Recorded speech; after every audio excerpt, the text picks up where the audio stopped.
దానియేలు గారు సింహాల బోనులోనికి వేయబడ్డారు. దానియేలు గారు సింహాల బోనులోనికి వేయబడిన తర్వాత దేవుని నమ్మినారా? సింహాల బోనులోనికి వేయబడక మునిపే దేవుని కలిగి ఉన్నారా? దేవుని నమ్మి ఉన్నారా? అంటే ఏం చెప్తారు మీరు? సింహాల బోనులోనికి వేయబడక మునిపే కదా దానియేలు గారు దేవుని నమ్మాడు.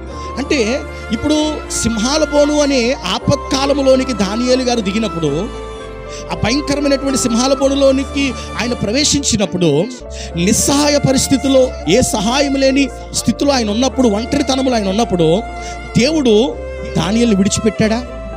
లేదు. ఎందుకనంటే దానియేలు దేవుని నమ్ముకున్నాడు గనుక, తను నమ్ముకున్నటువంటి తన బిడ్డ ఆపదలో ఉన్నాడని, తాను నమ్ముకున్నటువంటి తన కుమారుడు భయంకరమైనటువంటి సిచ్యువేషన్లో ఉన్నాడని దేవుడు ఎరిగి, ఆ ఆపత్కాలంలో ఉన్నటువంటి దానియేలు గారి దగ్గరికి దేవుడు వెళ్ళి సహాయకుడిగా నిలబడి ఆ సింహాల యొక్క నోళ్లను మూయించి సజీవముగా ఏ ప్రమాదము లేకుండా ఆయన బయటికి తీసుకురాగలిగాడండి.